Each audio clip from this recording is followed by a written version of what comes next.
Play, play, play, play.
Alright, let's do this. I turned the brightness down on my screen and now it just looks so weird. I'm not gonna lie. Like, the fact that my one screen looks brighter than the other screen now, like, it's an equal amount of brightness. And my brain's like, meh, meh, meh, meh.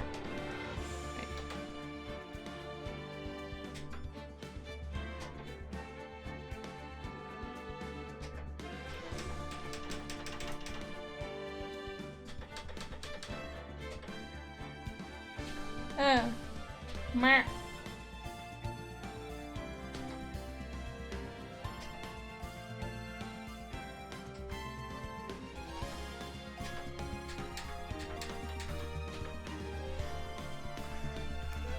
No, still looks the same. Oh well, I must be crazy then. Let's go. Day 3, trial former. Whatever that means. Hi, Staza. We do be rising from the ashes, absolutely. We rise from the ashes because that's what we do here at wingsofexelion.inc. Inc. Yeah. I mean, the bird is a phoenix, even if it's not explicitly stated. All the time, you know what, one day I'll write down a bunch of lore and I'll just post it somewhere and y'all will be like, cool. And I'll be like, yes. Anyway, I think the prosecution is as confused as we are. After all, the victim was murdered in 2 different places at the same time. And a different suspect was arrested at each of the crime scenes. Lana! Good morning, Mr. Wright. I apologize for yesterday. I was indisposed. Hope they didn't hold you too long for questioning. We just finished, actually. I'm used to all-nighters, though. So, how did it go? I'm glad you're here, Stazzle. You get to see some of this. Where's my hand? Why isn't it clicking? It says Mr. Wright suspects the police are clueless. Yeah, it definitely feels like someone's in high up, maybe, is just pulling all the strings. I figured as much, so I struck a plea bargain. A plea bargain? What do you mean by that? We agreed that if I told them the truth behind this simultaneous murder, they wouldn't seek capital punishment. That's what I mean, Emma. But Lana, don't tell me you... Much to my regret, I'm as much in the dark about this as they are. Miss Sky. Found trace evidence of a certain person in the police department's evidence room. It belonged to Officer Jake Marshall. What kind of trace evidence? blood-stained fingerprints to be exact. That's the trump card I have up my sleeve today. You do understand what this means, don't you? In order to defend my sister, you're going to accuse Mr. Marshall? We have to play the cards we're dealt, isn't that right, Miss Sky? Do what you have to, Mr. Wright. Because I'm Mr. Wright. February 24th, 10 AM, District Court, courtroom number 9. I need to drink some water already. My boyer. Court is now in session for the trial of Ms. Lara Sky. Defense is ready, Your Honor. The prosecution is... I heard you'll have to clarify. It takes 30 minutes by car to reach the police department from the prosecutor's office. Yet the victim, Bruce Goodman, was slain at both places at the same time. But that's not physically possible, is it? What's more, I hear the victim from the evidence room just disappeared. Yes, and the body eventually reappeared in the trunk of Mr. Edgeworth's car. Wow, this is one messed up trial. That's an underestimation. Edgy, my pal. It's been so long. I know. One of my duties as prosecutor is to present impartial evidence. Is it? I didn't know that. Today, I will present evidence relating to the murder at the police department. My dad hasn't texted me back. My brain's like, did I even send the text? Give me a second. Yeah, no, I did say it. Alright. In so doing, I believe the way in which we should proceed will reveal itself. Now that's what sets Mr. Edgeworth apart. He sounds so on top of things, even though he doesn't know what's going on himself. And that's supposed to be an admirable trait? Oh yeah. Very well, let the trial resume. On the day of the crime, what exactly transpired at the police? Mr. Edgeworth, you may call your first witness of the day to the stand. For its first witness, the prosecution calls the suspect of the murder that occurred at the police department. The suspect? You mean the so-called murderer? So-called. Oh boy. Things are getting wild from the get-go.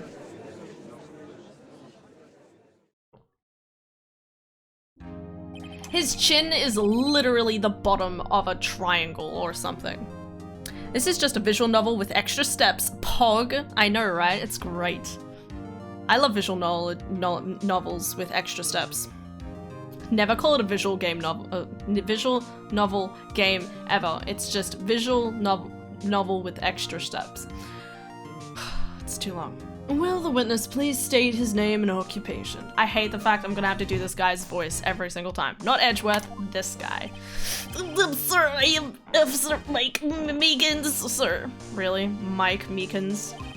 My occupation is that would be murderer, sir.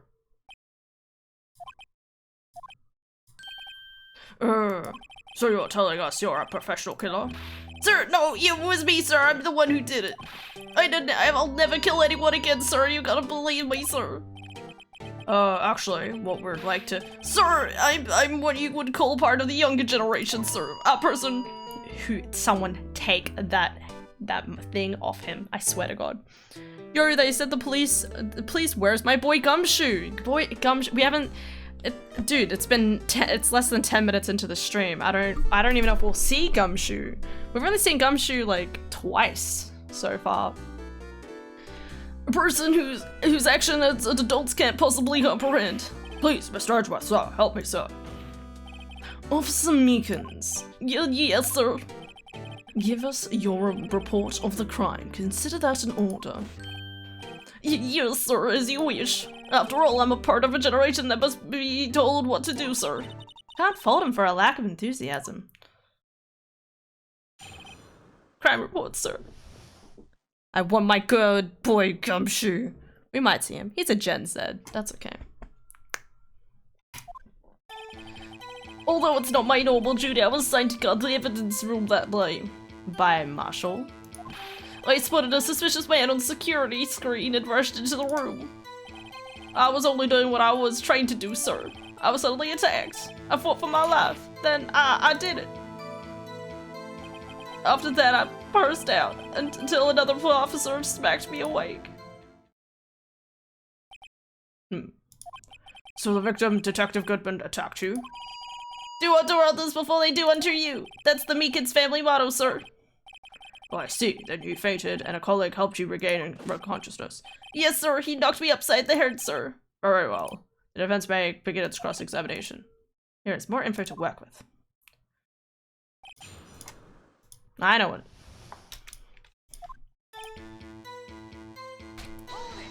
Dun, dun, dun. Gumshoe's salary has been cut into negatives by this point. I'm not surprised. Mr. Meekins, you work in the General Affairs Office, do you not? Yes, sir. I'm in charge of hiring new recruits, sir. Yikes, now there's a scary thought. Evidence transfer was taking place on the day of the crime, which meant many officers were given special tasks not an ordinary performed. I was in charge of guarding the Blue Badger, sir. The Blue Badger? Yes, sir, the lovely police mascot created by the Chief of Detectives, sir.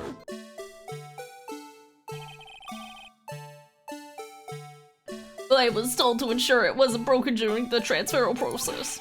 That was my sole mission for the day, sir. Wow. Big responsibility, am I right? I see. Sounds like a very, important mission.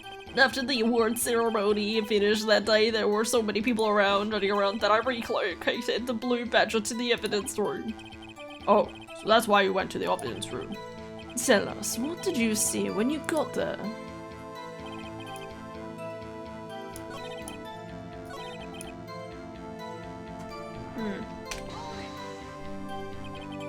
In order to enter the evidence room, you need an ID card, am I correct? Precisely, sir. I have one right here around my neck. So then, your ID number should be listed on here, right?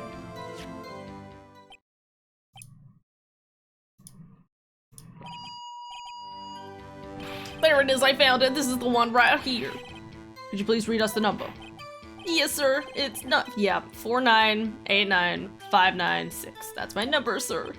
I see, huh? But the number, blah blah blah blah, is shown as being used twice. He was unconscious though, sir.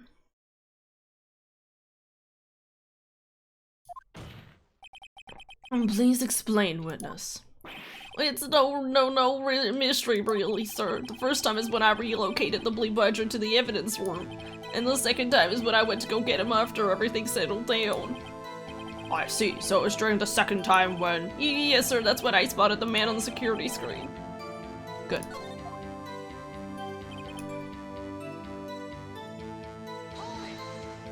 Well, your stream image was the mascot? What? What? It looks scary like in FNAF. What? My stream image was the mascot? No, it is. It's Blue Badger. Look at him go. There, Luna Lemon.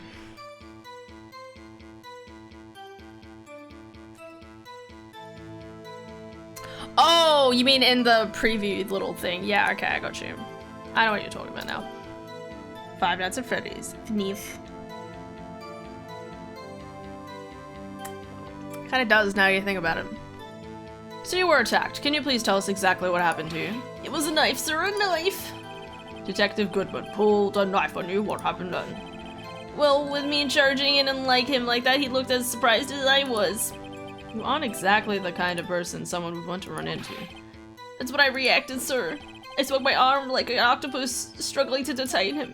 That's how I got this gash on my hand. Maybe if you just kept your cool, your hand wouldn't be... When I saw the blood trickling down my arm, I panicked. I grabbed the man by the collar. I fought for my life, sir, that I did it. Go back, this is the one I need to press. What did you do? What exactly do you mean when you say you did it? I know I don't look the type, but I'm really into kung fu films, sir. The man let his guard down for just an instant, so I snatched his knife from him. You took his knife? I spun him around and performed a disarming maneuver. I made sure to close my eyes like a man. I see. He must have been desperate. The next thing I knew, his white coat was drenched in a sea of my blood, and then the next thing I know... Yes? He punched me right in my face, sir. Oh, okay, so that's what happened. Alright. That mascot. That damn mascot. I know, I'm sure we'll find out more of this episode.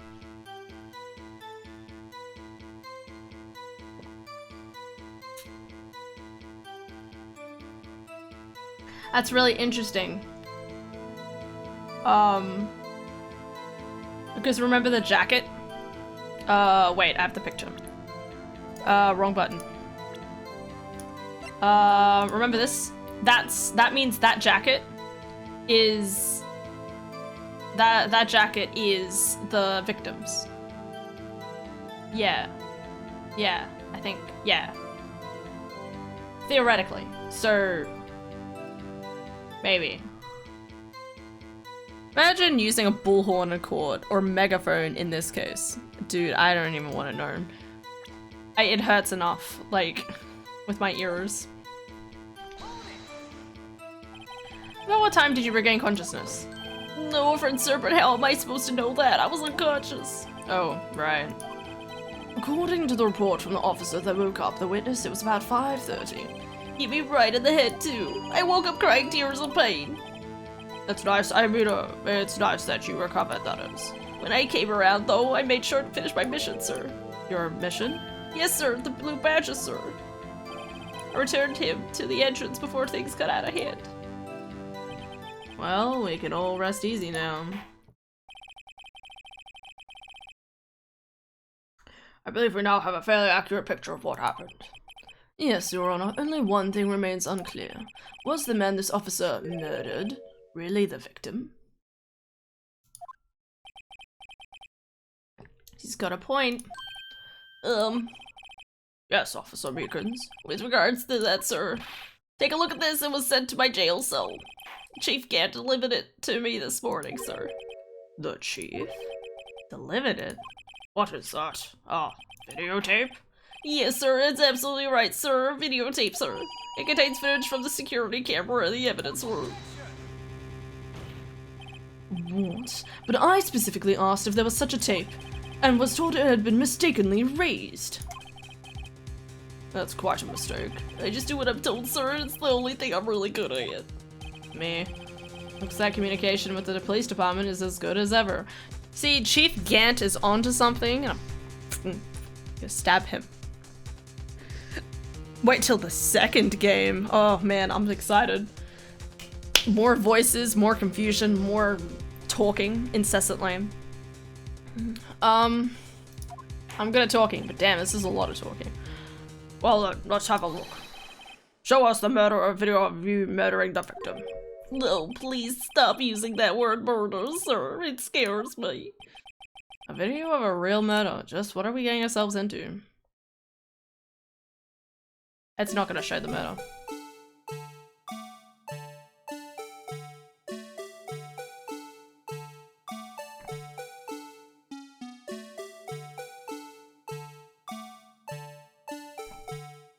That is really creepy and surreal.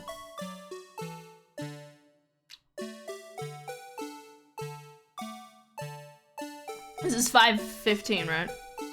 Something dropped out?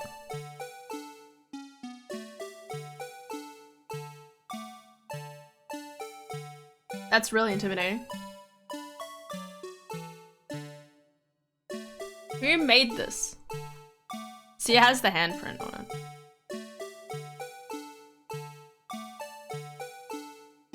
It looked like he almost got stabbed there.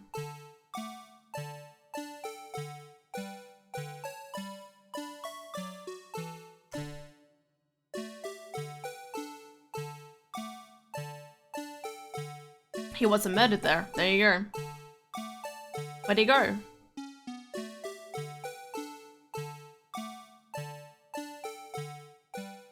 What?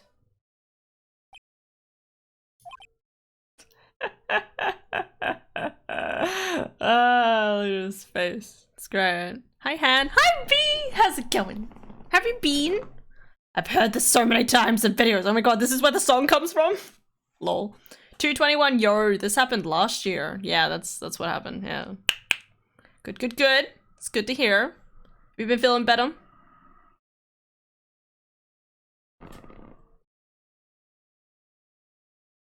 I'm learning how to play chess. Ooh, okay. You'll have to verse me at some point.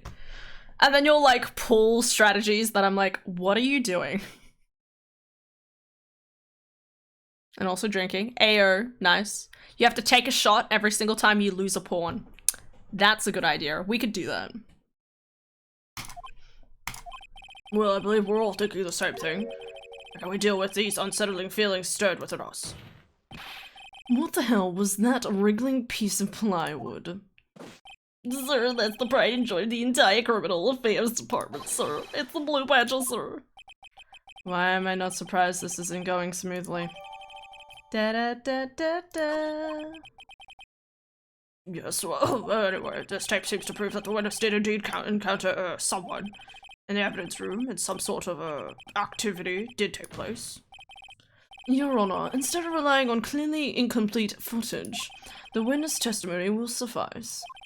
Is that alright with you, Officer Meekins? Yes, sir, as you wish, sir. He's right. Mystery man. No, I'm not doing any practice, I'm just reading about it. Oh, okay. Well, if you ever come over, I'm pretty sure Dara and I, we have a chessboard. So, it's based on Zelda, but, you know, it still counts. I think it's based on Zelda, at least. Or is it based on Lord of the Rings? It's some sort of reference, but we could play some. I don't have a chessboard, I just need to know how to play. Isn't there, like, free apps? You can get a free chess app on, like, probably your phone or your thing or whatever. In saying that, if you go off me, my testimony is, I hate apps, that's fair. I cannot beat the robots. I never can and never will. I only have 4 apps. Discord. Uber Eats. Snapchat.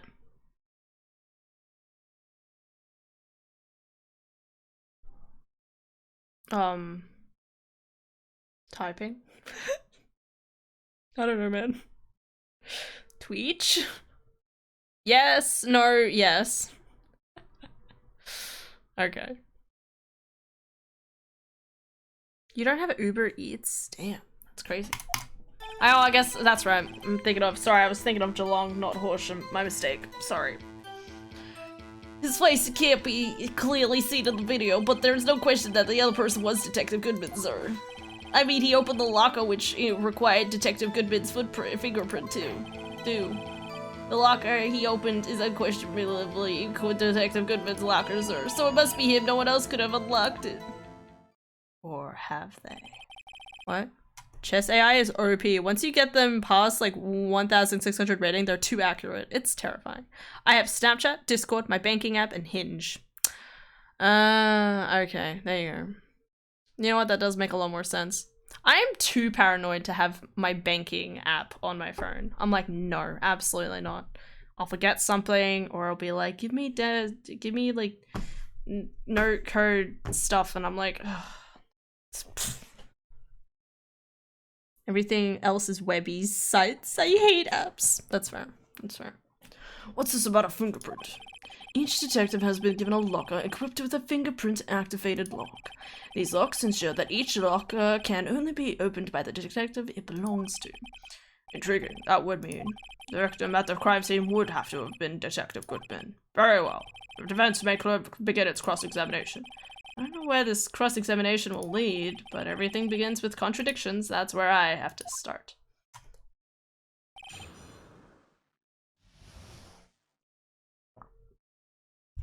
Been doing anything else fun recently, Ruby? What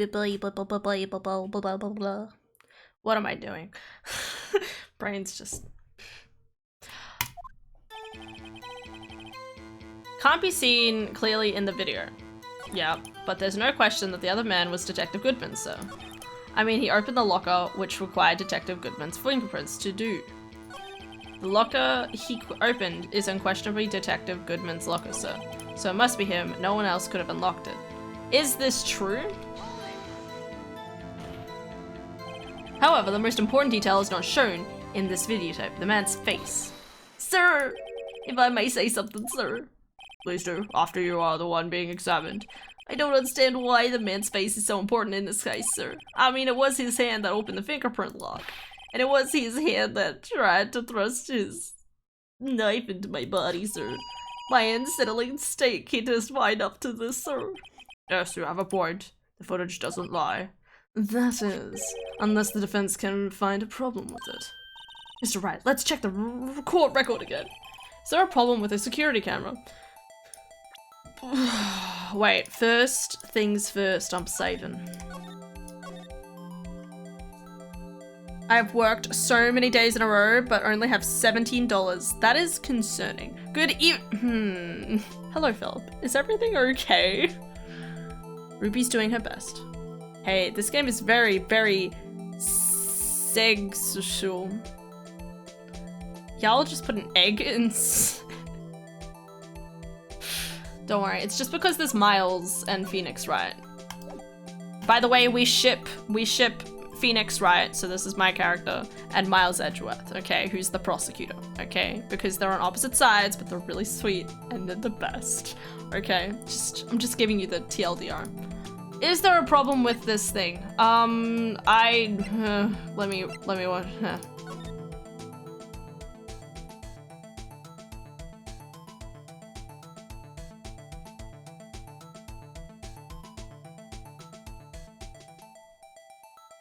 I mean, where the hell does he go?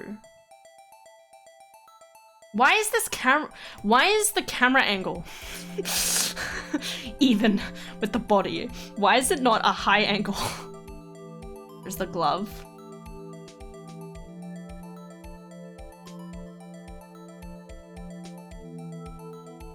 No, it's not him. It's not him.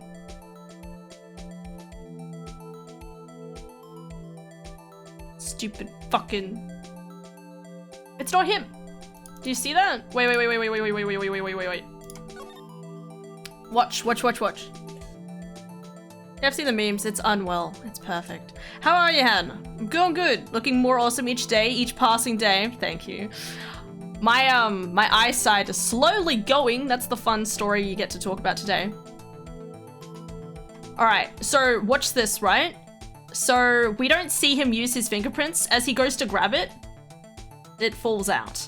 There's a glove that falls out, okay? So theoretically, they could have opened it before something got caught hanging in it, and that, like, helped him open it without having to use the finger lock. Maybe. There is a problem. Sure, I'm gonna bluff it. I don't know. Regarding the video contained on this tape, there is one thing in particular that seems rather strange. Strange? This contradiction leads to the impossibility that the man may not have been Detective Goodman. What? This video contains such a contradiction? Hey Anne, would you say that me hitting someone with a chessboard is hot and something someone should be thankful for? If you hit the person with a chessboard, if you don't kill him, it could be considered hot. That's obviously what's happening. Fuck this mascot blocking everything. I know, it's so bad. Just a bigger wood paddle. Yeah, exactly. See, Ty knows. I mean, if anyone knows, it's Ty. Nice. Can you tell FJ that? Where's FJ? Wait, oh. Give me a second.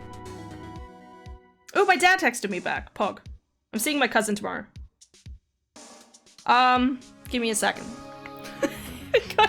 I gotta shoot this. I'm not gonna be able to do this with a straight face. FJ, a chessboard. You can hit someone with a chessboard and it can be considered hot because, as Ty says, it is just a bigger wooden paddle, and like, as long as you're not permanently making the person go unconscious, it could be considered hot. You know, like, maybe they're super nerdy. You gotta think about it from all angles.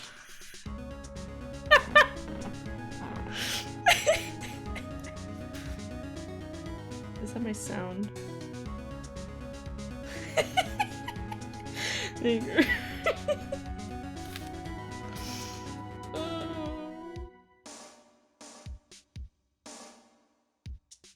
There you go. I got you. I truly appreciate that, Han. Don't worry. I owe you my life. That is not necessary. Concentrate. Okay. Yes, sir. Ma'am. Sir, ma'am. Interesting. Your Honor, I have a proposal. Yes, Mr. Edgeworth. I propose we have the defense point out to us this alleged contradiction in the video. You want me to point it out? Very well. Proposal accepted. Let us further inspect this piece of evidence. I will now play the security tape. Mr. Wright, please show us this contradiction you speak of. I have to point out a problem in the video. It's the first time I've ever had to do this. Quickly save. Now play game. I'm doing it. I'm doing it for Sexy Edgeworth. I'm doing it for all the fanfictions that Estantia can send me. I've got to do this. You can do it, Mr. Wright. It's set up so you can fast forward, rewind, or pause the video. Just take a good look and be sure to point out the right thing. Please don't play it too many times. I can't stay and watch this video. How did this guy ever become a police officer? Wondering. Now then, Mr. Wright, please enlighten us. Where is the contradiction that indicates the man may not be Detective Goodman? Oh my fucking god, this music.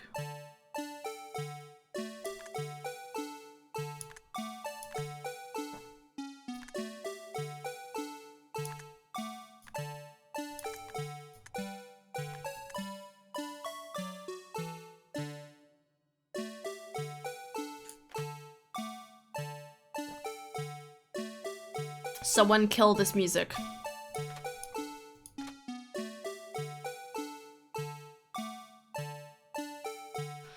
I'm not sure. Here? Wait. I need to play through it again.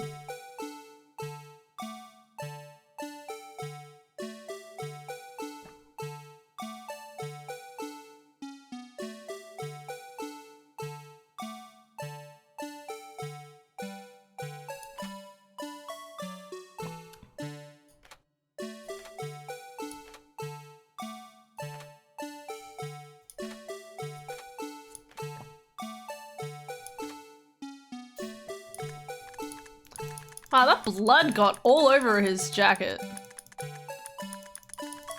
Where's the blood? When does the blood hit him? There?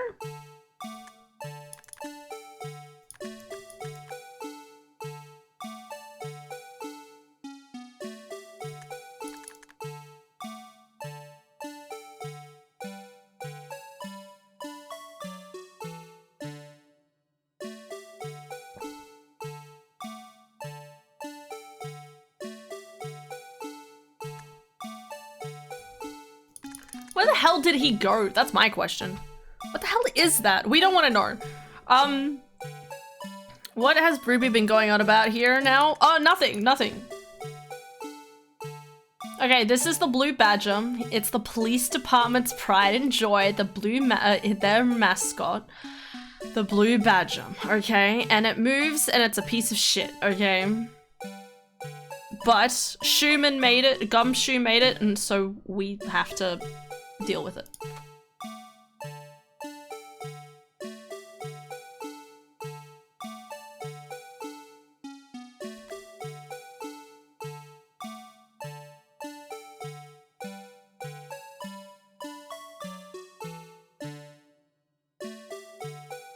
That's so creepy watching it backwards. Oh, shit.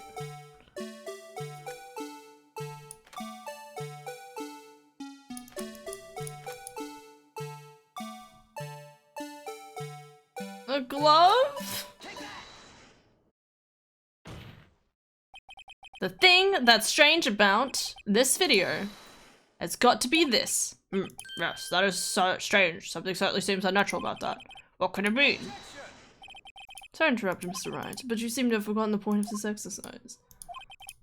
Looking for one thing and one thing only. Something that indicates the man may not be Detective Goodman.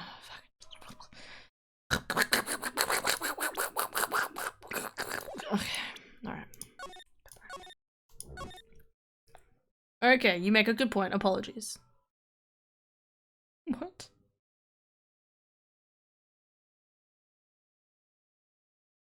Wait, there is something not strange about that video?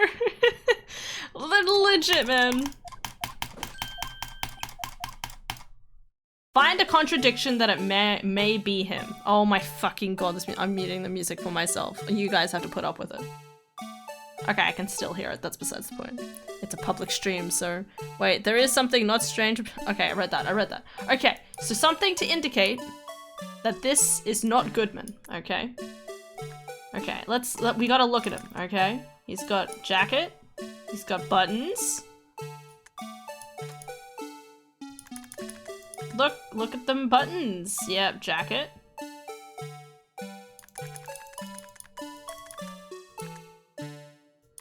Has he got boobs? Nah, looks like... Yeah, it looks pretty flat-chested though. Kind of.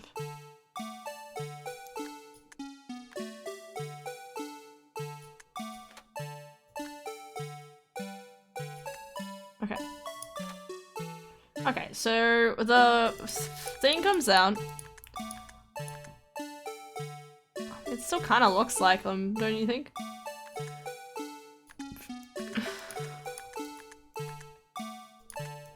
I'll be perfectly honest, I have no idea. I'm pretty sure you had it then. No, I don't think so.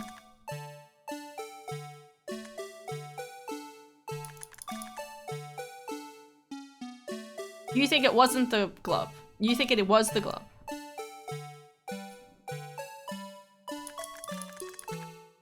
Let me just have one more look. I'll try again the glove in a second. I don't think it was.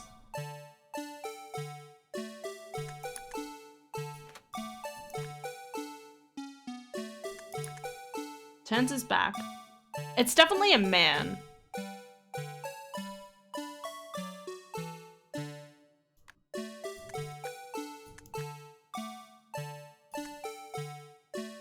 Was he right-handed or left-handed? I'm gonna kill that piece of shit. Yeah, I'm pretty sure that was it. Oh, okay. Alright. I'll try it again.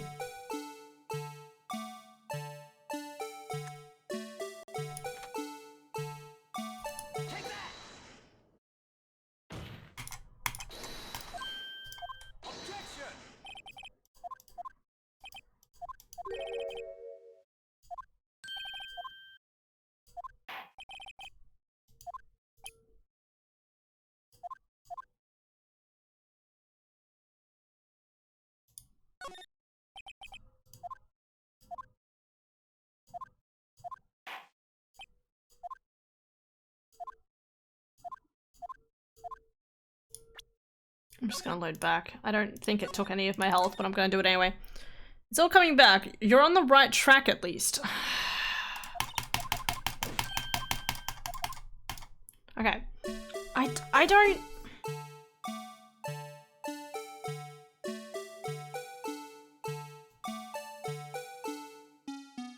There! It's already open. The light.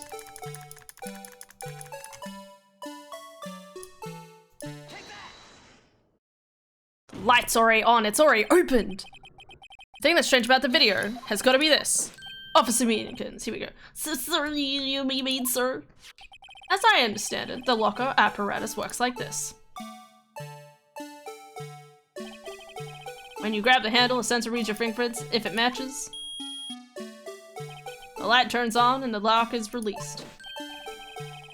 According to my very limited experience, that's the way I understand it, sir. If so, then something is seriously wrong with this picture. Figured it out. Big brain.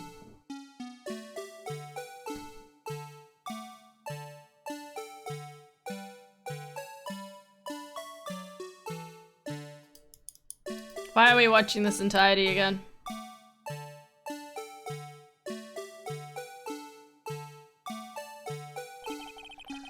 When the victim reaches for the handle to open the locker. Let's rewind a little earlier. Oh my fucking god. Well, gotta get ready for work and have fun with the map music. Oh, you know it, Philip. Love you. Love you too, Philip. Have a good day. Look after yourself and have a good weekend, my dude. Here, notice the light. What's this? It's already lit. Precisely my point, Your Honor. The locker was already opened before the victim grabbed the handle. Whoa. Order, what's the meaning of this? It's very simple, Your Honor. The locker wasn't locked on the day of the crime. But the locker locks are controlled by an electronic system. When a door is shut, a sensor is triggered, and the locker is automatically locked. Oh, I know, I must have broken down. Of course, I'm not an expert in this, though. That's not like you, Your Honor. The sensor would detect and report any malfunction. Oh, well, it just goes to show novices should keep their mouth shut. So then, Mr. Wright, do you have an explanation? Me, Your Honor? Yes, why wasn't the locker locked? Me, Your Honor? Yes, well, you see, this is exactly my field. What do you think, Miss Scientific Investigator? Huh? Oh, maybe something like jammed to the system center? Something jammed to the sensor? Say, there's something else that seems out of place in this video. Called it. Yeah, I thought so too. There's got to be another clue somewhere in this footage. Very well, let's inspect the footage. I fucking called it. I just did it the wrong way. I'm gonna kill that blue badger one day. I'm gonna break it. I'm gonna snap it in half.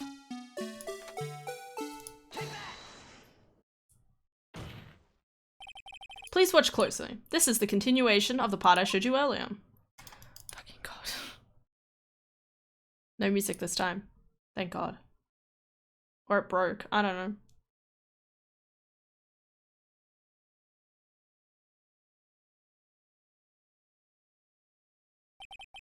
What's this? Something white fell out of the locker? But sir, it's been my experience that things falling out when doors are open often fall out and roll great distances when I open my... We can't be sure that item was completely inside the locker to begin with. What do you mean? The sensor triggers the lock when the door is shut. What if something was inserted, say, between the sensor and the door? Inserted? Oh my God. Why are you watching this again? Oh my God. This white thing wasn't inside the locker. It was stuck between the door and the sensor. Oh, I understand now, sir. It's just like my tie. 2 out of 3 times it gets stuck in the door when I get out of my patrol vehicle, sir. Wow, that's concerning. Tire mischokes him something. He's probably into it. But the object would have to be extremely thin to fit in the door. Not only that, it would also have to block electrical currents. It would need to be an insulator. Yes, an insulator. But at the crime scene? This just might have been something that fits that description. But sir, by insulator you don't mean... Rubber. I think I finally got this figured out. Very well. Will the defense please present the relevant evidence? What was the insulator's... The rubber glove. I found this near the locker. A thin rubber glove. But we can't be sure that was in the victim's locker. It has a tag that says SL9 incident. The video seems to depict the victim opening the locker. But that wasn't the case. The lit lamp attests to this. On the day of the crime, even I could have opened that locker. Is this not so, Officer Meekins? This is, it would appear so, sir. I like how he's like tilted to the side. Me. Order, order, order! So, are we believe then that the victim, whom this witness stabbed in the evidence room, was not Detective Goodman? Do not be misled, Your Honor. What do you mean, Mr. Edgeworth? The defense has merely demonstrated that possibility and nothing more.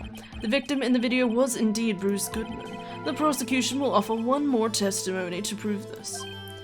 What? Officer Meekins, please testify about this. This is me, sir. I'm not sure what you're referring to, sir. Oh, you mean that, sir? Of course, sir. Is this a jerk? Very well, begin your testimony. Mr. Man 2. There's one thing that proves the man was Detective Goodman, sir. To enter the evidence room, one must use their ID card. When an ID card is used, there's record of it. It's determined the card to man use his card. An ID card record, I see. I have the ID card record right here, Your Honor.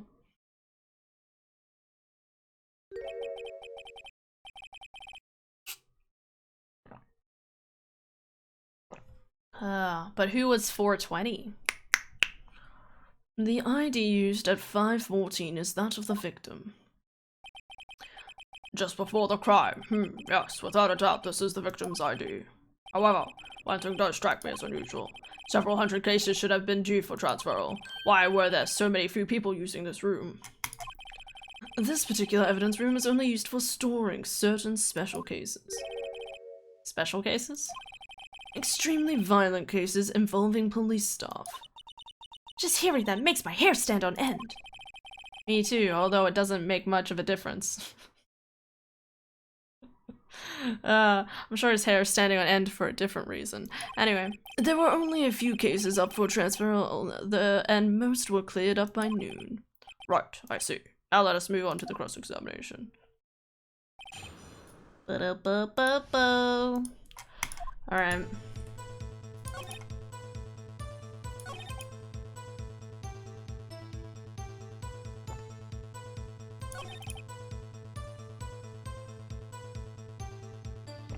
Surely I want to press the fact that we found this. Found at prosecutor's office crime scene. So obviously there's 2 ID cards. Possibly. Anyway, we'll start by pressing. So unlike your earlier testimony, you believe this to be rock solid, do you? Yes, sir. Solid as stone, sir. If my hand wasn't wrapped in bandage, I'll even give the V for victory sign, sir. Didn't he just use his right hand for that? Let's hear about Foley. Okay. Is the card hanging from your neck one of these ID cards? Yes, sir. This card right next to my cuff, sir. I keep it here so I won't ever forget it. What if someone were to steal it from you, keeping it out in the open like that? Maybe I should wear it around my neck. Remember what I said, 2 out of 3 times my tie gets stolen when I get out of the car.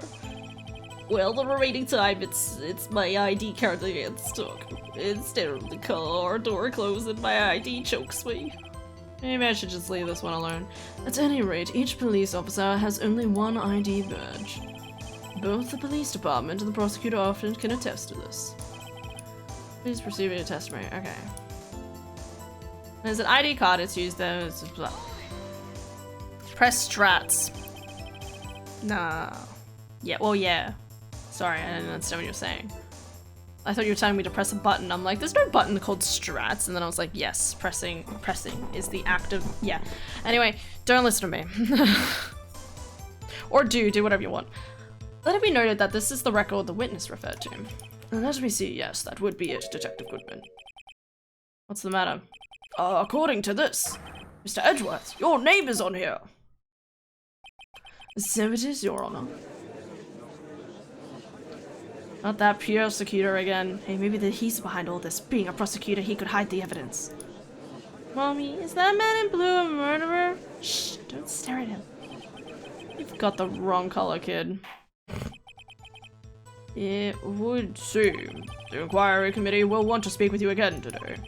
I have nothing to be ashamed of regarding my actions or their consequences. But now let us continue with the cross-examination. Poor Mr. Edgeworth, it must be so difficult for him. Okay.